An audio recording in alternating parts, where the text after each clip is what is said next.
أعوذ بالله من الشيطان الرجيم بسم الله الرحمن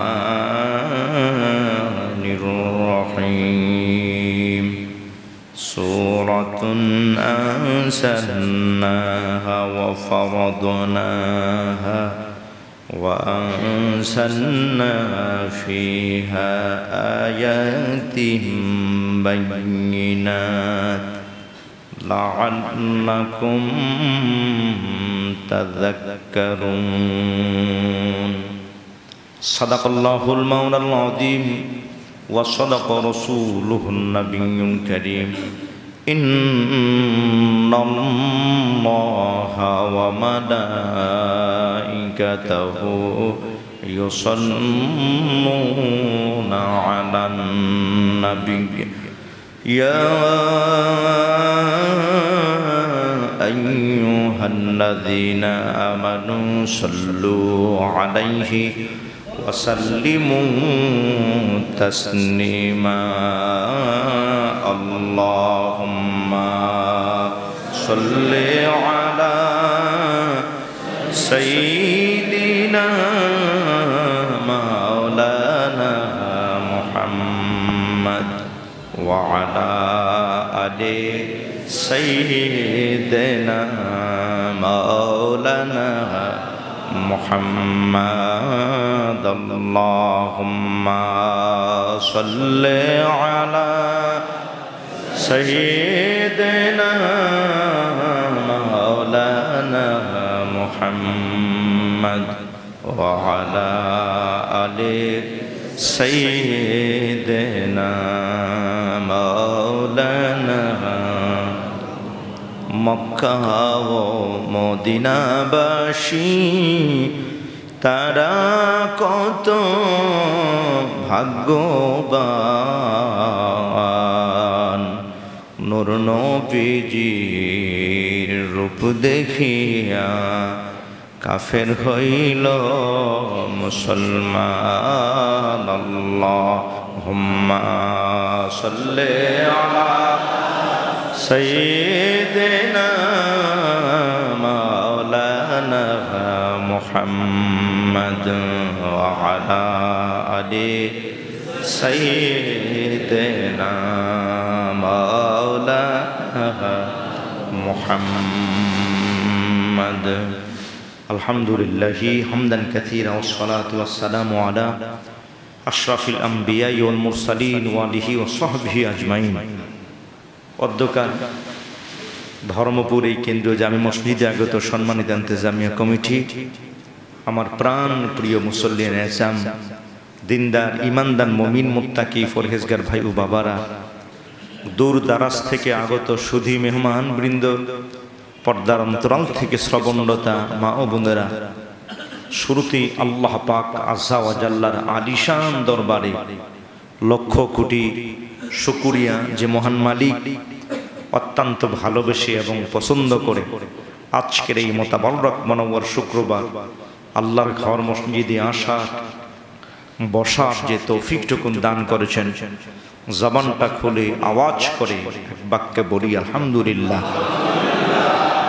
ধারাবাহিকভাবে আমরা তেলাওয়াত করছি পবিত্র কোরআনে কারীমের তাফসীর নিয়ে আপনাদের সামনে।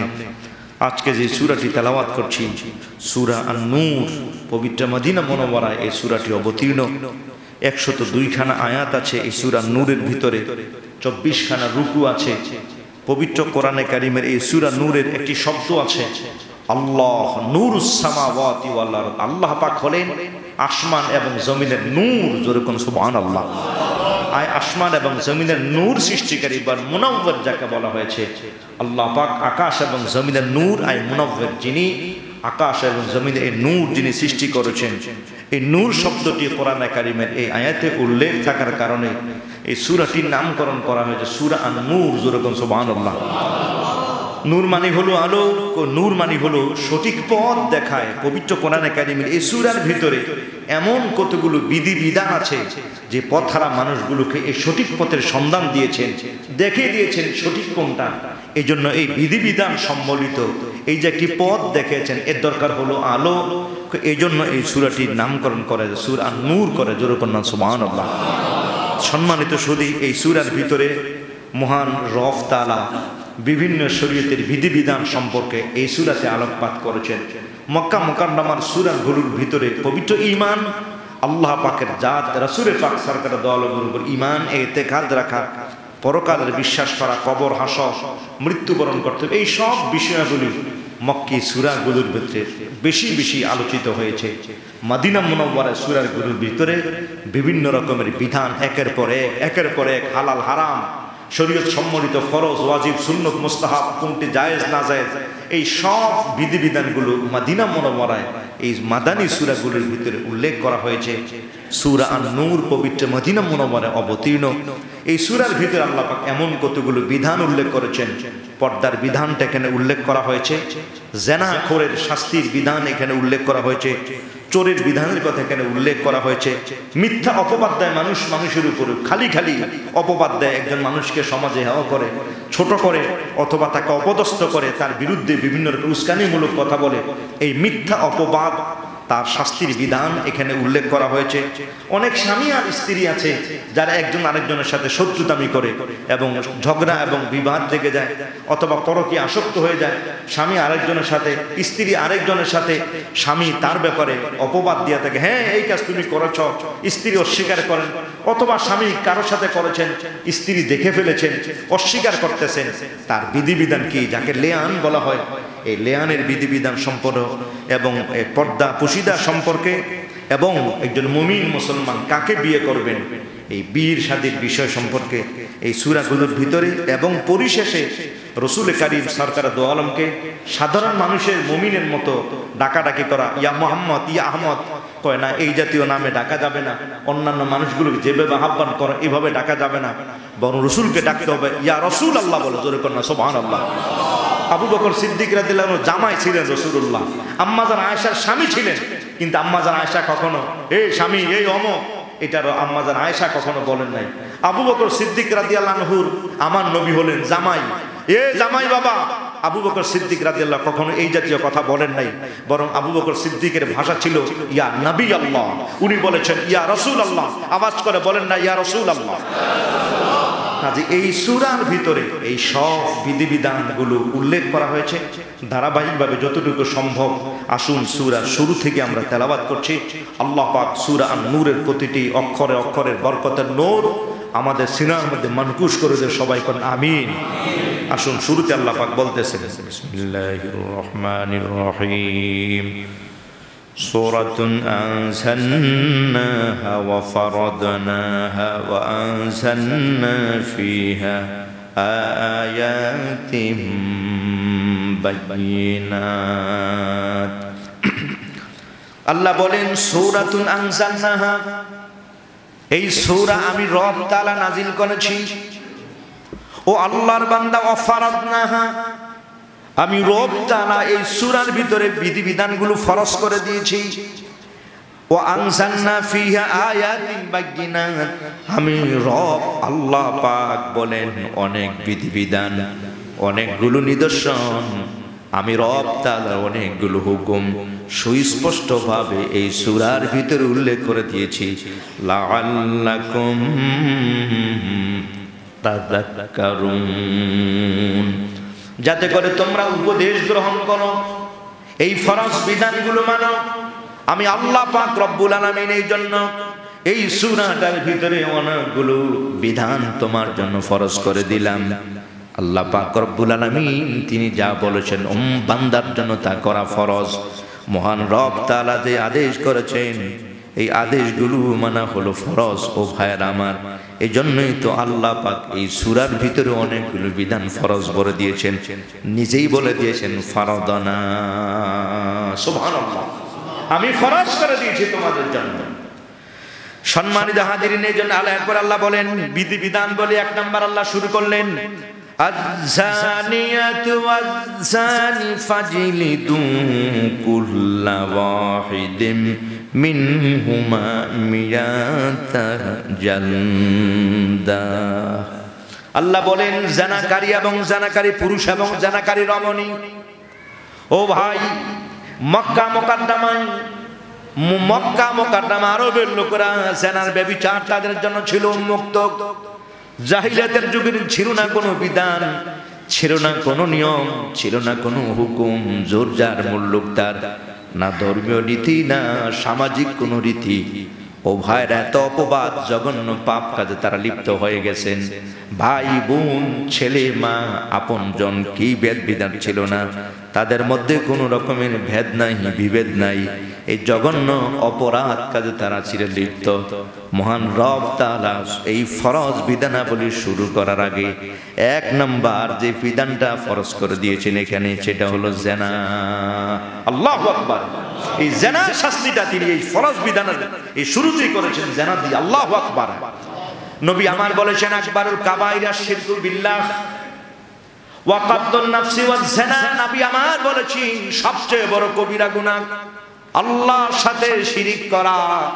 এরপরে আল্লাহ পাকের হাবিব কিবরিয়া বলে দিয়েছেন কবিরা গুনার মধ্যে জঘন্য কবিরা গুনাহ 60টা কবিরা গুনাহ বড় জঘন্য।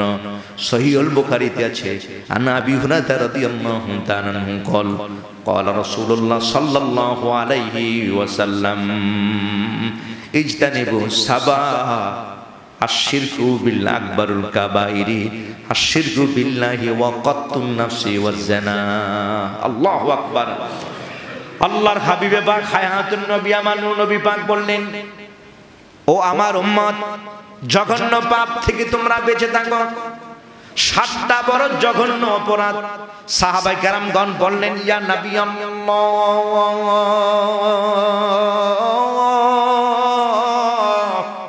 কোন 7টা কাজ সবচেয়ে বড় জঘন্য এবং সবচেয়ে বেশি অপরাধ? আল্লাহর হাবিব পাক বললেন, 1 নাম্বার হলো আশিরকু বিল্লাহ, আল্লাহর সাথে শিরিক করা হলো সবচেয়ে বড় অপরাধ। এরপরে 2 নম্বর আমার নবী পাক বলেছেন, দ্বিতীয় নম্বর অপরাধটা হলো একজন মানুষ আর একজন মানুষকে হত্যা করা, বিনা অপরাধে মানুষকে জ্বালাইয়া দেওয়া, বিনা অপরাধে মানুষকে কতল করে ফেলা, হত্যা করা। নবী আমার বলেছেন এটা হলো সবচেয়ে বড় কবিরা গুনাহ। নাউজুবিল্লাহ। আজকে মানুষের মধ্যে মানুষত্ব বোধ নাই, ও ভাই মায়া নাই, মমতা নাই, মমত্ব বোধ নাই, মানবিকতা নাই মানুষের ভিতরে, ভয় নাই। ও ভাই কি জঘন্য অপরাধ! আপন মায়েরে মেরে ফ্রিজিং করে ফেলা। নাউজুবিল্লাহ বলে। আজকের এই সপ্তাহের আলোচিত খবর ভাইয়ের আমার, ছেলে আপন মাকে মেরে ফেলা। নাউজুবিল্লাহ বলে। হায় রে, কত বড় জঘন্য অপরাধ! মানুষের বিবেক গেল কোথায়? মানুষের বিকল এত জাগৃত, এত বিকৃত হয়ে যায়, মানুষ এতটা জঘন্য হয়ে যায়। আপন মাকে কতল করে, আপন মাকে মেরে ফেলে দিয়ে ফ্রিজিং করা, ফ্রিজে রেখে দেয়। মানুষ কত বর্বরতার শেষ সীমায় পৌঁছে গেছে। নবী আমার বলেছেন আরেকটা কবিরা গুনাহ হলো কুকুল ওয়ালিদাইন, মা বাবার অবাধ্যতা করা। এরপরে হুজুর বলেছেন কবিরা গুনার মধ্যে বড় কবিরা গুনাহ হলো আয-জিনা। নাউজুবিল্লাহ বলে। এই জিনা আর ব্যভিচার সমাজের ভিতরে, ও ভাই, যখন বেশি সয়লাভ হয়ে যায়, আল্লাহর হাবিবে পাক বলেন মহান রব তাআলা আসমানি বালা তখন নাজিল করে দেন। সাহাবায়ে কেরামদার বললেন, ইয়া রাসূলুল্লাহ, বালা যদি এসে যায় তাহলে তো সবাইকে ধরে ফেলে। নবী আমার বললেন, ও আমার সাহাবীরা, যে ঘরে বাগী অবস্থান করে, যে ঘরে বাগী অবস্থান করে, জেনাকারী জেনাখোর যেই ঘরে অবস্থান করে, নবী আমার বলেছেন বেশ্যা নারী বেশ্যা পুরুষ যেই ঘরে অবস্থান করে, নবী আমার বলেছেন এই ঘর থেকে সামনে 40 ঘর দেখো, আর এই ঘরের থেকে পেছনে 40 ঘরের দিকে নজর করো, ডাইনে 40 ঘর, বাম দিকে 40 ঘর। এই বেশ্যা নারী এবং নর যেখানে অবস্থান করে, এই সামনে আর পেছনে, ডানে আর বামনে 40 ঘরের ভিতরে আল্লাহ পাকের রহমতের ফেরেশতা তাকায় না। আল্লাহু আকবার। ও ভাইরা আমার, জঘন্য পাপ অপরাধ করে এদের কারণে যদি এবার যদি আরো বেশি বেড়ে যায়, এই শাস্তিটা যখন এসে যায়, সাহাবায়ে কেরামরা বলল, ইয়া নবী আল্লাহ, ইয়া রাসূলুল্লাহ, আমরা তো অপরাধ করি নাই। নবী আমার বললেন, ও আমার উম্মত, তোমরা অপরাধ করো না, কিন্তু এই বেশ্যানারী যদি বেশি বেড়ে যায়, এই জেনা ব্যভিচার যখন সয়লাভ হয়ে যায়, মহান রব তাআলা আরশ আজিম তখন কম্পন শুরু হয়ে যায়। ফেরেশতারা তখন বলে, আল্লাহ পারমিশন দেন, এখনই জমিনটাকে আমরা উল্টাইয়া দেই। আকাশের ফেরেশতারা যখন বারবার মহান রব তাআলার কাছে এইভাবে আরজি পেশ করেন, আসমান থেকে আল্লাহ পাক তখন বালা দিয়া সব মানুষগুলোকে বালার ভিতরে সন্নিবেশিত সবাইকে এই বালা মুসিবতের মধ্যে ফেলে দেয়। এই জন্য সবচেয়ে বড় অপরাধ হলো জেনা। জোরে কোন নাউজুবিল্লাহ। এই কারণে সমাজে এই অপরাধগুলো, এই বালার মুসিবত, হাহাকার আর দুর্ভিক্ষ সমাজের ভিতরে যখন আসবে, যখন দেখবা জেনার বেবিচার বেড়ে যায়, ও ভাই আজকে জেনার বেবিচার বেড়ে গেছে, কথা কন, এই কথা কন, ঠিক না বে ঠিক?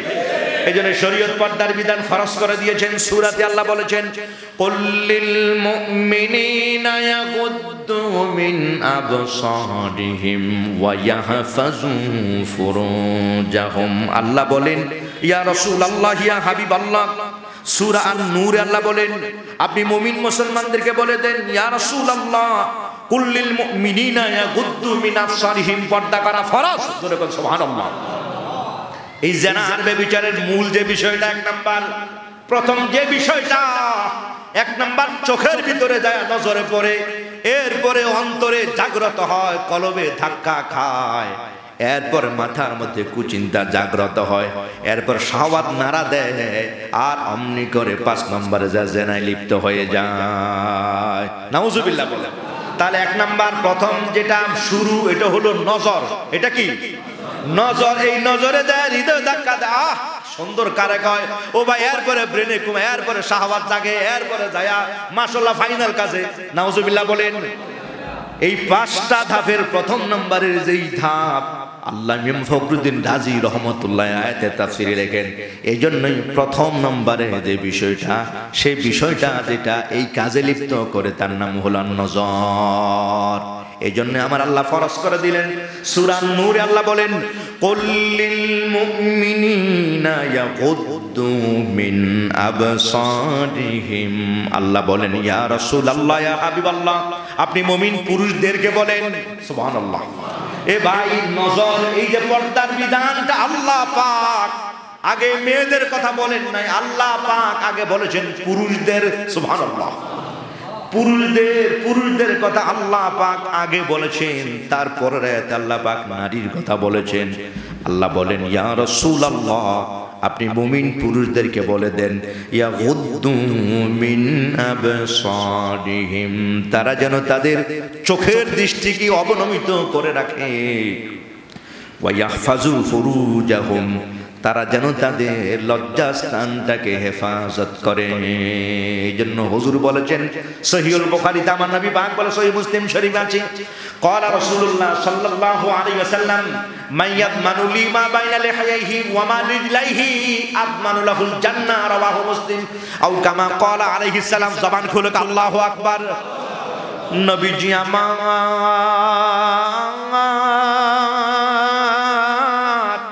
সাহাবীদের বললেন, ও সাহাবীরা, আমার যে উম্মত তার জবানের জামিনদার হয়ে যায় এবং তার লজ্জাস্থানের যদি সে জিম্মাদার হয়ে যায়, আল্লাহর হাবিব পাক হায়াতুন নবী আমার নূর নবী পাক বলেন, আমি রাসূলুল্লাহ এই ব্যক্তির জন্য জান্নাতে নামার জামিনদার হয়ে যাই। এজন্য আমার আল্লাহ বলে, ইয়াহফাযু ফুরুজাহুম, তারা যেন তাদের লজ্জাস্থানকে যাতে হেফাজত রাখে। জোরে কোন সুবহানাল্লাহ। এ ভাই, এটা হলো ফরজ। জোরে কোন সুবহানাল্লাহ। দৃষ্টি অবনমিত করে রাখা, এটা হলো ফরজ। কুল্লিল মুমিনিনা ইয়াগুদ্দু মিন আবসারিহিম, ইয়া রাসূলুল্লাহ, মুমিন পুরুষরা যেন তাদের চোখের দৃষ্টি অবনমিত করে রাখে, ডানে আর বামে না, চোখের দৃষ্টি যাতে অবনমিত করে রাখে। যালিকা আযকা লাহুম, এটাই হলো তাদের জন্য সবচেয়ে বড় তাকওয়া, এটা হলো তাদের আত্মশুদ্ধি, এটা হলো তাদের ফরজগারিতা। সুবহানাল্লাহ। কারণ নবী আমার বলেছেন, আমি যখন লাইলাতুল মিরাজ রজনীতে আল্লাহর হাবিব বললেন, আমি দেখলাম একদল মানুষের সামনে এইভাবে হাতে আর পায়ে বেড়ি লাগানো আছে, আর একদল ফেরেশতা চিকন লোহা গরম করে নবী আমার বলেন শলাকা গরম করে আগুনের মতো লাল লাল হয়ে গেছে। দুই ফেরেশতা এসে এইভাবে তাদের চোখের ভিতরে গেঁথে দিচ্ছে, আর মুহূর্তের ভিতরে হাউমা করে আল্লাহর বান্দার দম ছটফট করা আরম্ভ করলো। নবী আমার বলল, ও ভাই জিবরাইল, আমিনারা কারা? কয় ইয়া রাসূলুল্লাহ, আপনার উম্মতের একটা দল। হাবিবে কিবরিয়ার চোখের কোণায় পানি এসে গেলে তো কঠিন আযাব।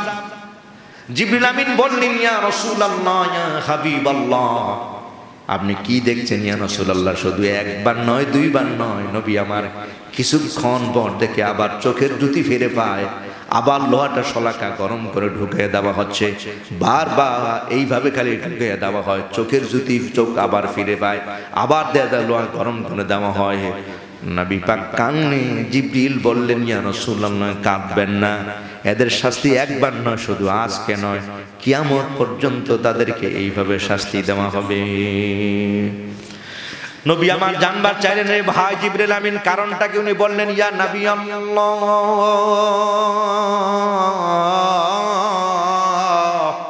আপনার উম্মতের একটা দল যারা চোখের দৃষ্টি যারা হেফাজত যারা করে না, ইয়া রাসূলুল্লাহ, বেবিচারী রমণীর দিকে আর গুনার দিকে যারা এইভাবে বারবার নজর দিয়েছেন, আজকে ইয়ং বয়সের যুবক ভাইদের চোখের জ্যোতি নষ্ট হয়ে গেছে।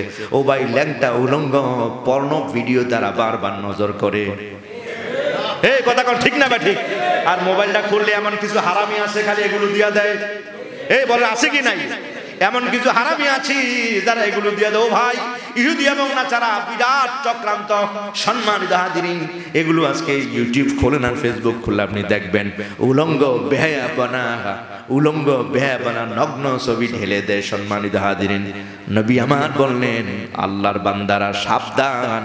সাহাবায়ে কেরামরা বললেন, ইয়া রাসূলুল্লাহ, রাস্তায় যদি চলি নজর তো এসে যাবে। হাবিবে কিবরিয়া বলেছেন, ও আমার সাহাবায়ে কেরামরা, আল্লাহ পাক মাফ করে দিবেন যদি প্রথম দৃষ্টি তার নজরে পড়ে যায়, সাথে সাথে ফানিয়ার হাবিন নজরে সে যেন তার নজরটা ফিরাইয়া নেয়। সুবহানাল্লাহ, সে যেন তার নজর ফিরাইয়া নেয়। সাহাবায়ে কেরামরা বলল, ওই যে দেখে ফেললো, হাবিবে কিবরিয়া বলল, ওটা বেখেয়ালে হয়ে গেছে, আল্লাহ পাক মাফ করবেন। ওই নজরটা আল্লাহ পাক মাফ করে দিবেন। আবার এমন কিছু ধোকাবাজ আছে, ওয়াজ শোনার পর বুঝা ফেলাইছি, এক নজরে তাকান যাইব, কয়েক এই নজর তাকাই ফিরাইতাম না যতক্ষণ দেখা যায়। এমনি কি রে, আল্লাহ কইছে এক নজর মাফ করবে। নাউজুবিল্লাহ বলে নজর ফিরানো, এক নজর তো নাউজুবিল্লাহ বলে না ভাই, এটা নয়, বরং সাথে সাথে দৃষ্টি ফিরাইয়া ভালো। সুবহানাল্লাহ বলেন। তাহলে আল্লাহ পাক বলেছেন নজর এটা ফরজ, জোরে কোন সুবহানাল্লাহ। এ ভাই, এক নম্বরে হলো নজর। এই জন্য পর্দায় যে হারাম কাজের মূল বিষয়টা হলো নজর। মূলটা কি? নজর। তাহলে এই জন্য নজর, এটা যদি কাজ করি, এটা হৃদয়ে ধাক্কা লাগে। আল্লাহু আকবার। এই জন্য আমার আল্লাহ বলেন, ইয়াগুদ্দু মিন আবসারিহিম।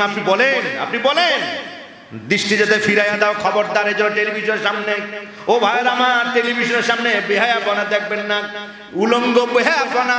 রেসলিং দেখে দাদা, রেসলিং দেখি ভালো লাগে না, টিভির সামনে ঘুরে দিচ্ছি, কি দেখতে দেওয়াস না কিভাবে মারতে আসে।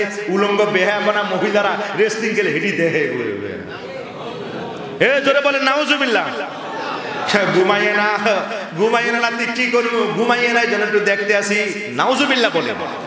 সম্মানিত হাজির, হারাম কথা বলেন ঠিক না বেঠে? সম্মানিত শুধু আল্লাহ বলেছেন ফরজ নামে ফরজ করে দিলাম। ও আল্লাহর বান্দা, এই ফরজ বিধান চোখের দৃষ্টি অবনত করে, এটা হলো ফরজ।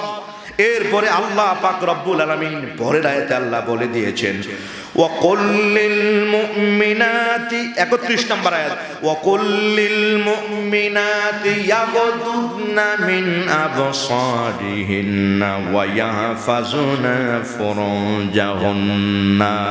আল্লাহ বলেন, ইয়া নবী আল্লাহ, ইয়া রাসূলুল্লাহ, আপনি মুমিন মহিলাদেরকে বলে দেন তারা যেন তাদের চোখের দৃষ্টি অবনমিত করে রাখে। আল্লাহু আকবার। মহিলারা ঘরের বাহিরে কম যায়, যেন পুরুষের কথা আগে কইছে। আল্লাহু আকবার। ও ভাই, পুরুষের কথা আগে বলেছেন। রাস্তা বের হবে, বিশেষ কারণে যদি মহিলা বের হয়, এজন্য পুরুষের কথাটা আগে বলে দিয়েছেন, এরপরে আল্লাহ 31 নম্বর আয়াতে মহিলাদের কথা বলেছেন। খবরদার ও পর্দার মা বোনেরা, ভালো করে খেয়াল করবেন। আমার মালিক বলে দিয়েছেন, আল্লাহ বলেছেন, রাস্তায় যখন বের হবে, ঘরের থেকে যখন বের হবেন, ইয়াগুদুনা মিন আবসারিহিন্না, আল্লাহ বলেছেন খবরদার খবরদার ও রমণীরা, মুমিন মহিলাদের আপনি বলে দেন ইয়া রাসূলুল্লাহ, তারাও যেন তাদের চোখের দৃষ্টি অবনমিত করে রাখে।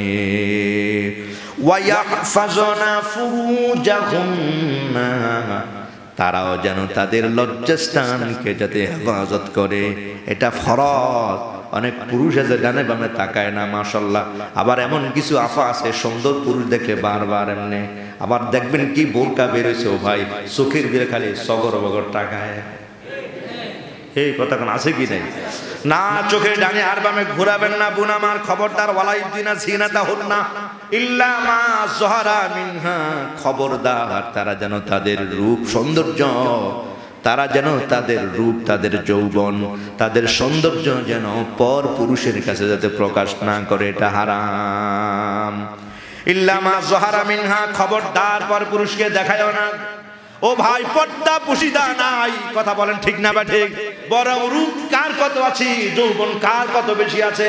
আজকের মা বোনেরা, আজকের বোনেরা আমার পর পুরুষকে দেখায় রূপ কতটুকু আছে, যৌবন কতটুকু আছে, সৌন্দর্য বলি পর পুরুষকে দেখে। আমার আল্লাহ বলেন খবরদার পর পুরুষকে দেখেও না। ওয়ালিয়াদিবনা বিখুমরিহিন্না আলা জুয়ুবিহিন্না, যদি একান্ত বের হতে হয়, ঢিলে ঢালা পোশাক ওড়না ব্যবহার করে বের হও, যাতে করে তোমার লজ্জাবতী যেই সকল বিষয়গুলো আছে, বুক বলো, পিঠ বলো আর পেট বলো, নারীর সব কিছু হলো, চুল বলো, সবই লজ্জার স্থান। কথা কোন ঠিক না বা ঠিক? এই সবই হলো আকর্ষণীয়। আমার আল্লাহ বলেন খবরদার, যখনই বের হবে তোমার রূপ যৌবন যাতে পর পুরুষের নজরে না আসে। ও ভাই, এমন বুরকা পরিধান, এমন খিমার পরিধান করে, টাইট ফিট বডি ফিটিং, কথা কোন ঠিক না ঠিক? বোরকা এই জন্য নয়, টাইট ফিটিং করার জন্য নয়, বরং খিমার দেওয়া হয়েছে, সিতার দেওয়া হয়েছে, যাতে করে না বোঝা যায় বডি ফিটিং। বডিটা কথা এমন টাইট ফিট পরে মনে হয় বোরকা ফাইতে যায়। কথা কোন ঠিক না ঠিক? না না ভাই, এটা হারাম। খবরদার এমন পোশাক পরিধান করো না, যেই পোশাক দিয়া পরে পুরুষ বুঝে তোমার সাইজ কত, তোমার বডি কত, এমন পোশাক পরিধান করে ইসলাম বলেছে খবরদার। ওয়ালিয়াজিবনা বিখুমরিহিন্না আলা জুয়ুবিহিন্না, তোমরা তোমাদের বক্ষ দেয়, তোমরা তোমাদের বডিতে, শরীরে এমন খিমার দিয়া ঢেকে ফেলো, যাতে বাহিরের পর পুরুষ না বুঝে তোমার রূপ কেমন, সৌন্দর্য কেমন। আল্লাহু আকবার। ভাইরা আমার, মনে রাখবেন হেজাব, কালো রঙের হেজাবটা সবচেয়ে বেশি ইসলামী লেবাসের মধ্যে, যেমন পুরুষের জন্য যেমন সাদা পোশাক, হিজাবের মধ্যে চেষ্টা করবেন এই কালো হেজাবটা পোশাক তো দিবেন, পর্দার মতো রাখবেন, ঢিলে ঢালা বোরকা কিনে দিবেন। এই বোরকার মধ্যে চয়েস করবেন নাম্বার 1, এই কালো বোরকাটা পরার চেষ্টা করবেন। মনে থাকবে তো ইনশাআল্লাহ? কালো পোশাকটা পরার চেষ্টা করবেন, দৃষ্টি নজরে কম আসবে, ইজ্জত আবরু রক্ষা করার ব্যাপারে সচেষ্ট হবে। সম্মান দেয়, এই জন্য ছেলে মেয়েদেরকে, স্ত্রী হোক, মা হোক, বোন হোক, চেষ্টা করবেন যতদূর সম্ভব এই কালো হেজাবটা পরাবার জন্য, বাহিরের পুরুষদের দৃষ্টি এটার মধ্যে কম আসে। কথা বলে না ঠিক না ঠিক? আর ঢঙের এগুলো পরাবেন তো ওগুলো তো এইভাবেই তাকায় নজরে এসে যায়। কথা কোনা ঠিক না ঠিক? নিজে গুনাহগার হবেন আর অন্য পুরুষকে দেখাইয়া সেও তাদেরকে গুনাহগার বানিয়ে দিবে। নাউজুবিল্লাহ বলে। ও ভাই আমার, আল্লাহ বলেছে ওয়ালাইদিনা জিনাতাহুন্না, খবরদার রূপ প্রকাশ করে দিও না, সৌন্দর্য প্রকাশ করে দিও না। তোমার রূপ বাহিরের মানুষকে দেখাবার জন্য নয়, তোমার রূপ তোমার বন্ধুর দেখাবার জন্য নয়, তোমার রূপ দোকানদার ভাইকে দেখার জন্য নয়। মাঝে মাঝে অটো ড্রাইভার ব্রেক ফেল করে আরেকটা জায়গায় লাগাইয়া দেও, ভাই কিরে লাগাই দেখো, খেয়াল নেই আসলে এই দিকে যাইতে আছে, আফার দিকে চাই রয়েছে। কথা না ঠিক না বেঠিক? ও ভাই, ওলনা জায়গায় নাই, নজরে আইসা যায়। নাউজুবিল্লাহ বলেন। এ ভাই, ইদানিং কালে এমন উন্না পরিধান করে, গলা দিয়া পিছনে ফালে দেয়, আসল জায়গা খালি।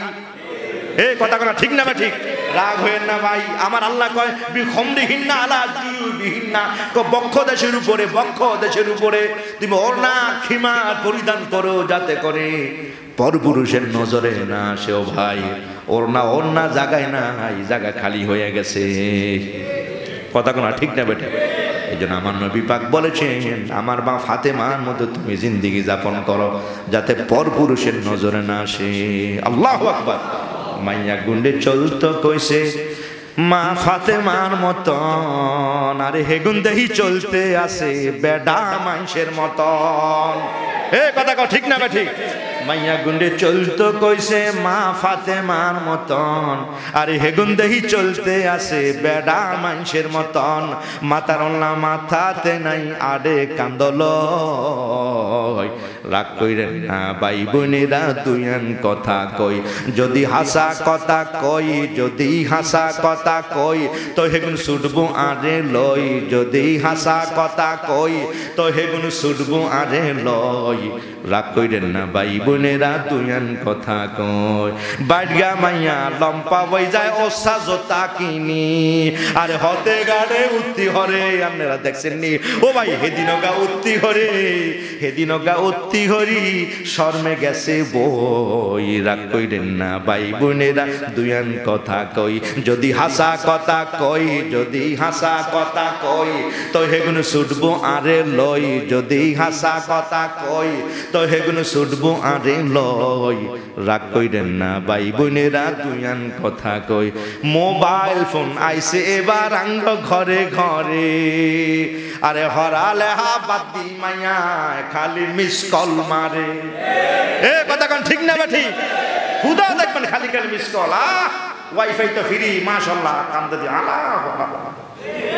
কথা কোন ঠিক না ঠিক? ও ভাইয়ের আমার, এই জন্য আমার নবী পাক বলেছেন খবরদার, তিন দল মানুষ। কয় দল? জোরে কোন কয় দল? তিন দল। যেহেতু ফরজ বিধান না বললেই নাই, তিন দল মানুষ এরা কখনো জান্নাতে যাবে না। নবী আমার বলেছেন সহিহ বাইহাকি শরীফের হাদিস। আন আবি হুরায়রা রাদিয়াল্লাহু তাআলা আনহু, আন আবি হুরায়রা রাদিয়াল্লাহু তাআলা আনহু قال رسول الله صلى الله عليه وسلم ثلاثه لا يدخلون الجنه ابدا الدايوس والرجل كالمرأة وفي رد المرأة كالرجل ومدمن الخمر رواه البيهقي او كما قال عليه السلام। জবান খুলে বলি আল্লাহু আকবার। নবীজি আমার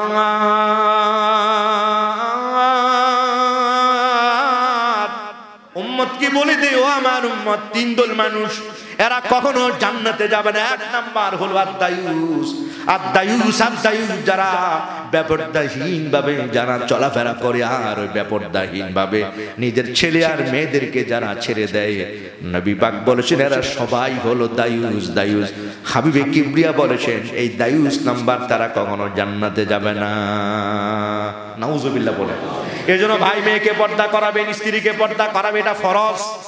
নামাজ যেমন ফরজ, পর্দা করা 24 আওয়ার্স ফরজ। জোরে কর না সুবহানাল্লাহ। আমার আল্লাহ বলেছেন খবরদার, ওয়ালা ইবদিনা জিনাতাহুন্না, খবরদার এ মা বোনেরা, তোমরা তোমাদের রূপ, তোমরা তোমাদের সৌন্দর্য পর পুরুষকে দেখাও না, ইল্লা লিবুলাতিহিন্না, তবে হ্যাঁ তোমার রূপ কতটুকু আছে, তোমার সৌন্দর্য বলি কতটুকু আছে। আমার নবী পাক বলেছেন রূপ এবং সৌন্দর্য তোমার স্বামীকে দেখাও। এখন স্বামীরে দেখায় না দিল ভাই, এইবার রেডি হয়ে তা সাজ্জা বিজা, কথা কথা ঠিক না বেটি? পার্টিতে যাবে সুন্দর সুন্দর শাড়ি কাপড় পরিধান করে, মেকআপ করি, অপেক্ষায় থাকে কখন যাবে। আমার আল্লাহর হাবিব কিবরিয়া বলেন না না, খবরদার, স্বামী কখন আসবে তার আগে নিজেকে পরিপাটি করো। জোরে কর না সুবহানাল্লাহ। ভালো জামা কাপড় পরিধান করে মা বোনকে বলে দিবেন। হাবিবে কিবরিয়া বলে হুজুরের সুন্নাত হলো স্বামী যখন ঘরে আসবেন, স্বামী বেচারা ঘরে আসবার আগে স্ত্রীর উচিত হলো নিজেকে সুন্দর করে পরিপাটি করে স্বামীর সামনে উপস্থাপন করা। এটা আমার নবী পাকের সুন্নাত। সুবহানাল্লাহ। সুন্দর করে সেজেগুজে স্বামী যা পছন্দ করে, স্বামীকে রূপ এবং সৌন্দর্য স্বামীর সামনে উপস্থাপন করা হাবিবে কিবরিয়া নির্দেশ দিয়েছেন। জোরে কর না সুবহানাল্লাহ। যে বাহিরের পর পুরুষকে দেখাবার জন্য নয়, ওই ক্লাসমেটকে বন্ধুদের দেখাবার জন্য নয়, ওই সুন্দর করে সেজেগুজে অবস্থান করবে, এটা স্বামীর জন্য। জোরে কর না সুবহানাল্লাহ। সম্মানিত হাজির বন্ধুগণ আমার, এই এক নম্বরে হলো নজর। এই জন্য আল্লাহ পাক এখানে নজরের কথা বলে দিলেন। এই নজর যদি না আসে, নজর যদি না আসে, অন্তরে অন্তরে যায় আঘাত করে না, মাথার মধ্যে কুমন্ত্রণা জাগ্রত হয় না, শাহওয়াত আর প্রবৃত্তি কামনা বাসনা জাগে না, আর নীতি যেই ফাইনাল কাল এটাতেও যাওয়া সম্ভব হয় না। কথা কোন ঠিক না ঠিক? এই জন্য নজরের কথা বলেছেন। এই জন্য আল্লাহ পাক বলে খবরদার খবরদার জেনা করো না। এই নজরের কারণে এই পর্দা পশিদা লঙ্ঘন যখন হয়ে যায় তখনই জেনার ব্যভিচারে লিপ্ত হয়ে যায়। আল্লাহ বলেছেন খবরদার, আয-যানিয়াতু ওয়াজ-যানি ফাজলিদু কুল্লা ওয়াহিদিম মিনহুমা মিআতা জালদা। আল্লাহ বলেন খবরদার জেনাকারী রমণী ও ভাই সব জায়গায় নামাজের বিধান বলেন, রোজার বিধান বলেন, যাকাতের বিধান বলেন, আল্লাহ পাক আগে পুরুষদের কথা বলেছেন, কিন্তু এই জায়গায় আল্লাহ আগে মেয়ের কথা বলেছেন, আগে মহিলাদের কথা বলেছেন, নারীর কথা বলেছেন। কারণ একজন পুরুষ যতই রকমের যতই চেষ্টা করুক না কেন, একজন নারীর সাথে সে কখনো জেনা করতে পারবে না যদি না ওই রমণী রাজি না হয়। কথা কন না ঠিক না ঠিক? ওই মেয়েটি যদি আপনাকে সুযোগ না কাও, বন্ধু আয়ো আয়ো আয়ো বন্ধু আয়ো, বাসায় কেউ নাই, কি কথা কন না ঠিক না ঠিক? অথবা ফাঁকা আছে, নিরাপদ জায়গা আছে, অসুবিধা নাই, তুমি আইয়ো পরাণে বন্ধু আইয়ো আমার বাড়ি। কথা কন না কি কথা কন না ঠিক না ঠিক? এই জন্য আল্লাহ আয-যানিয়া এখানে মহিলাদের কথা বলেছেন আগে। তুমি আইয়ো পরাণে বন্ধু আইয়ো আমার বাড়ি, ওরে মিষ্টি মিষ্টি ফল খাওয়াইব, ওরে মিষ্টি মিষ্টি ফল খাওয়াইব, সঙ্গে চিরা মুড়ি, তুমি আইয়ো পরাণে বন্ধু আইয়ো আমার বাড়ি। ও ভাই, আফা যদি এই সুযোগটা না দেয়, কথা কন ঠিক না ঠিক? আফা যদি এই সুযোগটা না দেয়, ভাবি যদি এই সুযোগটা যদি না দেয়, জেনা করা সম্ভব নয়। এই জন্য আল্লাহ কয় আয-যানিয়াতু ওয়াজ-যানি। এই জন্যই মহান রব তাআলা আগে রমণীর কথা বলেছেন। আল্লামা ইসমাইল হাক্কির অনেকগুলো কারণ দিয়েছে। অন্যতম একটি কারণ হলো যে মেয়েদের দ্বারা জেনা ব্যভিচার সম্ভব যদি নারী যদি রাজি হয় তাহলে এই কাজটা সম্ভব। যদি সম্ভব উনি যদি রাজি না হন, শত চেষ্টা করলো এই জেনা ব্যভিচার লিপ্ত হওয়া সম্ভব খুব এটা রেয়ার সম্মাদে হাজিরিন।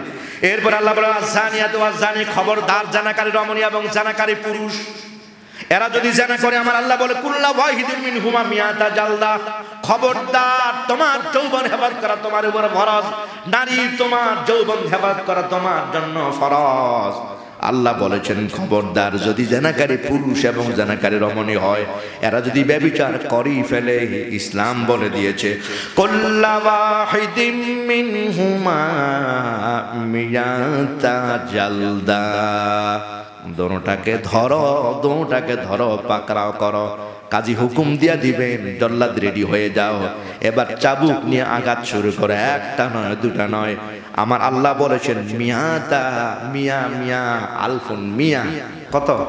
100। সৌদি আরব কুয়েত বহু লোক আছেন ভাইরা আমার, মিয়াতা মিয়া মানে 100। আল্লাহ পাক বলে দিয়েছেন এই মেয়ে এবং পুরুষ তাদেরকে 100 করে বেত্রাঘাত লাগাইয়া দাও। আল্লাহু আকবার। এরপর আমার আল্লাহ খবরদার ওয়ালা তাখুজ বিহিমা ওয়ালা তাখুজকুম বিহিমা রাফাতুন ফি দীনিল্লাহ।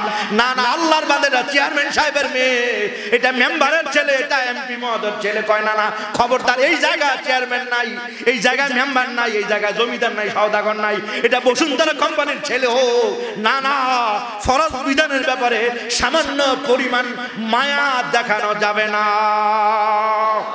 কথা কন ঠিক না বেঠে? কয় না এখানে কেউ নাই। এই কাজ যদি কেউ করে ফেলে, এই কাজ যদি কেউ করে ফেলে, ও ভাই আজকে অনেক লোকেরা বলে, কয় না এটা আপোষে হয়েছে, নাউজুবিল্লাহ বলে, এটা আপোষে হয়েছে না, এখানে কোনো আপোষের কথা নাই। কথা বলেন ঠিক না ঠিক? এটা যেই হোক না কেন সম্মানিত হাজিরিন, যেই হোক না কেন ছেলে আর মেয়ে যখন তারা এই কাজ করে ফেলবেন, এই অসভ্য কাজ যারা করে ফেলবেন, বড় দুঃখ লাগে, দুঃখ লাগে। লিভ টুগেদার যিনি চালু করেছেন, এই প্রথম যিনি জামা তৈরি করেছেন, এমন একটা লোককে বুঝতে পারলাম না উপদেষ্টা মন্ডলীর ওনার কিভাবে এই লোকটাকে, একটা জঘন্য লোক, এই ফারুকী, এই লোকটাকে, এই মোস্তফা ফারুকী, এই চলচ্চিত্র নির্মাতা, এই লোকটা সর্বপ্রথম আমাদের দেশে লিভ টুগেদার এই বিধানাবলী উলঙ্গ বেহায়াপনা মানে এগুলো জাস্ট এগুলো enjoy, it is not a matter of, it is matter of nothing. তার এই থিওরি, এই লোকটাকে উপদেষ্টা মন্ডলীতে গতকালকে তো মনে হয় তার শপথ করেন, ধিক্কার জানে। কথা কোন ঠিক না বেঠিক? দুঃখজনক সম্মানিত হাজিরিন, এই লোকটাই সর্বপ্রথম এই অসভ্য কাজের এই বিধানাবলী নির্মাণ চালু করেছিল। নাউজুবিল্লাহ বলি। বন্ধুগণ আমার বাবার আরে আমার কয় না, খবরদার জানাকারী রমণী এবং জানাকারী পুরুষ, না না অবিবাহিত অবিবাহিত পুরুষ ছেলে আর মেয়ে একসাথে অবস্থান করতে পারবে না। কথা কোনা ঠিক না বেঠে? খালতো ভাই বলো আর মামাতো ভাই বলো আর দুলা ভাই বলো আর যাই করো না, একসাথে রাত্রি যাপন করা এটা হারাম। কথা কোন ঠিক না বেঠে? এটা করা যাবে না রে ভাই। কয় ওয়ালা তাখুজ বিহিমা ওয়ালা তাখুজকুম বিহিমা রাফাতুন, মানা মায়া দেখানো যাবে না, দয়া দেখানো যাবে না। ইসলামের বিধান কায়েমের ব্যাপারে কোন রকমের মায়া নাই, কোন রকমের দয়া করা যাবে না। বন্ধুগণ কেমনে বুঝামু? হযরত ওমর তখন খলিফাতুল মুসলিমিন। কথাটা মনে হয় কইতাম নি বাজান কথাটা। হযরত ওমর তিনি খলিফাতুল মুসলিমিন, জোরে বলনা সুবহানাল্লাহ। ও ভাই, হযরত ওমর রাজ দরবারে হাজার সাহাবায়ে কেরাম নিয়ে তিনি সংসদ অধিবেশন মদিনায়। হঠাৎ করে ইয়ং বয়সের একজন যুবতী রমণী বোরকা পরিধান করে ছোট্ট মাসুম বাচ্চাটা নিয়ে ওমরের রাজ দরবারের সামনে দাঁড়িয়ে হাউমাউ করে চিৎকার মেরে কাঁদতেছে, খলিফাতুল মুসলিমিন, খলিফাতুল মুসলিমিন। একজন ইয়ং বয়সের রমণীর কণ্ঠের আওয়াজ ধ্বনি শুনে সমস্ত সাহাবায়ে কেরাম সব অবাক হয়ে গেছে, এই মহিলা এখানে কেমন করে দাঁড়ালো, কি ব্যাপার? উনি বললেন, হযরত ওমর খলিফাতুল মুসলিমিন, আপনার বংশধর আমি আপনার কাছে দিয়া গেলাম, এই জন্য এসেছি। সব সাহাবায়ে কেরাম বলে অবাক করা, এটা ওমরের বউ না, আমরা জানি হযরত ওমরের স্ত্রীর খবর। এই কণ্ঠ ওমরের কেউ নয়, এই কণ্ঠ হযরত ওমরের স্ত্রীর নয়। মেয়েটি দাঁড়িয়ে বলতেছে, ওমর আপনার বংশধর আপনার কাছে দেওয়ার জন্য এসেছি। হযরত ওমরের চোখ বড় বড় হয়ে গেল, আর পায়ের থেকে যেন মনে হয় মাটি সরে যাচ্ছে। হযরত ওমরের কাল বেয়ে বেয়ে পানির ফোঁটাগুলো ঝরছে। সাহাবায়ে কেরামের দিকে তাকায় লজ্জায় সব সাহাবায়ে কেরাম মাথা নত করে দিয়েছে। হযরত ওমর বললেন, আপনি কি বলতেছেন? আপনি আমার মা, আপনি আমার মা সম্পর্কে বলেন, কি বলতে চান? ছেলেটিকে সামনে দিয়া মেয়েটি বলতেছে, আপনার বংশধর। হযরত ওমর বলেন, না না এটা আমার বংশধর না। কয় না এটা আপনার বংশধর। হযরত ওমর বলে, আল্লাহর কসম, এখানে হযরত আলী আছে, ওসমান আছে, হুজুরের সাহাবায়ে কেরামরা আছে। সুবহানাল্লাহ। আমার বিরুদ্ধে আপনি আবার অভিযোগ দিবেন না, আমার বিরুদ্ধে আপনি আবার অভিযোগ দিবেন। আমি জানা করি নাই, বিচার করি নাই। মেয়েটি বলতে, না ওমর আপনি অস্বীকার করলে হবে না, আপনার বংশধর আপনি নিয়ে যান। হযরত ওমর বললেন, আল্লাহর কসম, পর্দার বিধানের আয়াত নাযিল হওয়ার পর আমরা কোন রমণীর দিকে কোন সাহাবী আমরা ভালো করে তাকাই না।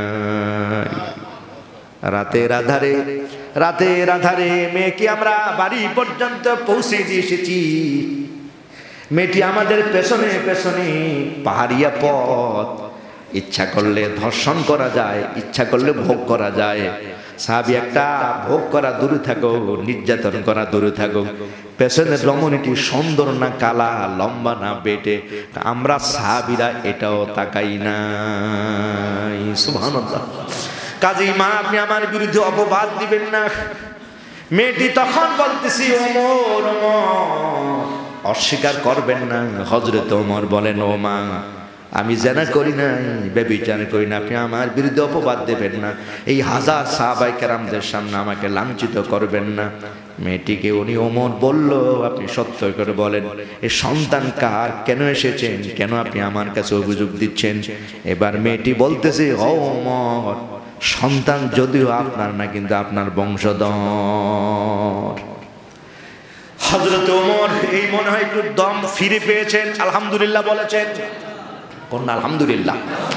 এ ভাই হযরত ওমর বসলেন, হযরত ওমর বললেন দারওয়ান ভিতরে আনা হোক। সামনে আনা হলো, হাজার হাজার সাহাবায়ে কেরাম।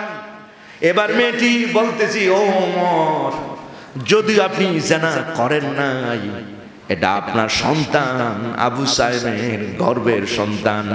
হযরত ওমর বললেন, মা অভিযোগ দেন।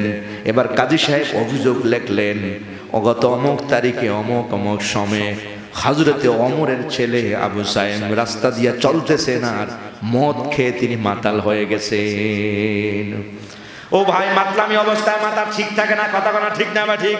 রাস্তায় দাঁড়িয়ে বিল্ডিং ধাক্কা, কি রে ধাক্কা কি লেখা, বিল্ডিং না এই পাশে আসিল, বিল্ডিং এই পাশে কেমনে আইছে? মানে মাথা তো তাল ঠিক নাই, নাউজুবিল্লাহ বলেন। ও ভাই, হযরত ওমর বলতেছে, বলেন না বলেন। মেয়েটি বলতেছে, আপনার ছেলে আবু সাইম অমুক তারিখে রাস্তার পাহাড়ের পাদদেশ দিয়া খেজুরের বাগানের এই জায়গায় মদ কি মাতলামি হয়, আমাকে জোর করে আমি দৌড়ালাম ধরার জন্য, আমাকে দৌড়ে দৌড়ে ধরতেছে, আমি যত দৌড়াই পারলাম না, অবশেষে জোর করে আমাকে অজ্ঞান করে মাথা আঘাত করে আপনার ছেলে আবু সাইম সে আমার সাথে জিনা করেছে, আর এটাই হলো আবু সাইমের সন্তান। হযরত ওমর তাড়াতাড়ি করে পুলিশ বাহিনীকে এসে হুকুম দিয়ে দিলেন, কোর্টে হাজির হয়ে গেল ওমরের আদালতে। ও ভাই, ওমরের আদালতে ফয়সালা, কাজী সাহেব ফয়সালা দিয়ে দেন। রেপচিতা বাহিনীকে পাঠানো হলো আবু সাইমকে ধরার জন্য। ওনার মা বললেন, না না, এটা শাস্তি তো হয়ে গেছে, এই আপনি ফিরে যান, ওই মদ খেয়েছে আমার ছেলে, এটা শাস্তি। হযরতে আমর ইবনে আস, তিনি ওই মিশরের গভর্নর, ওই এলাকাতে আমার ছেলে মদ পান করেছে, ওটা শাস্তি দিয়ে দিয়েছেন, শাস্তি হয়ে গেছে, ওনাকে 80 বেত্রাঘাত করা হয়ে গেছে। আল্লাহু আকবার, ওই মদের শাস্তি কিন্তু ওনাকে দেওয়া হয়ে গেছে।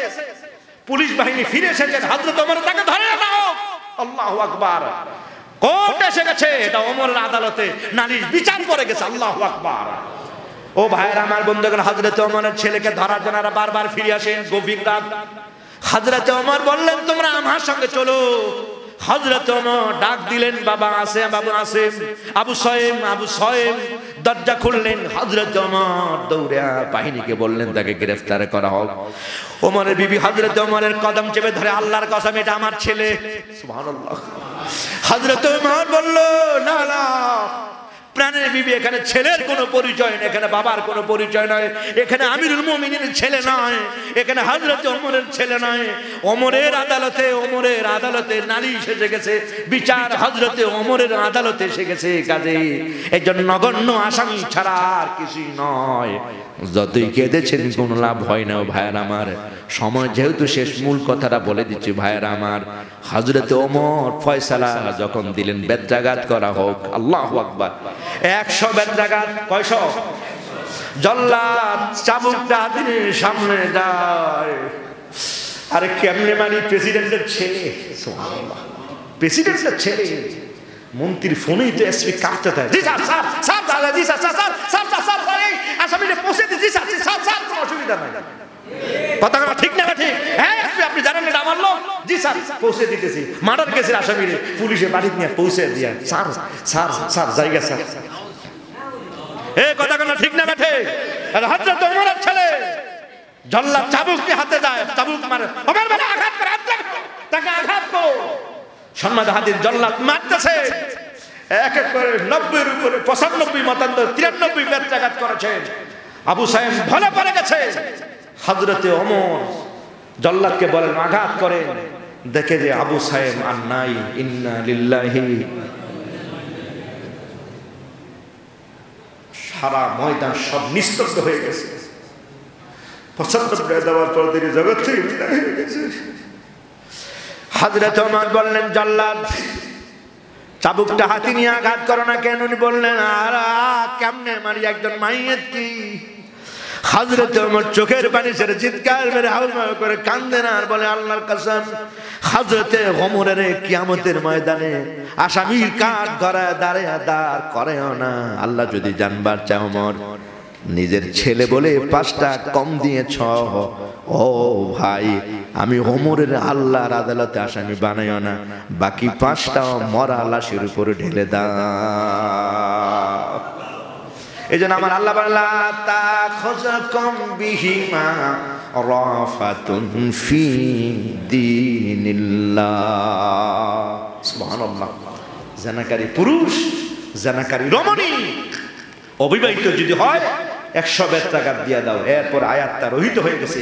বিধান ছিল ফারজমহম, যদি বিবাহিত হয় তাদেরকে রজম করো, পাথর দিয়ে আঘাত করো, কমর সমান গেড়ে পাথর আঘাত করে মারতে মারতে মারতে যতক্ষণ না দম আসে ততক্ষণ পর্যন্ত পাথর মারতে থাকে, এইভাবে তাদেরকে মেরে ফেলে। এটা হলো তাদের শাস্তি।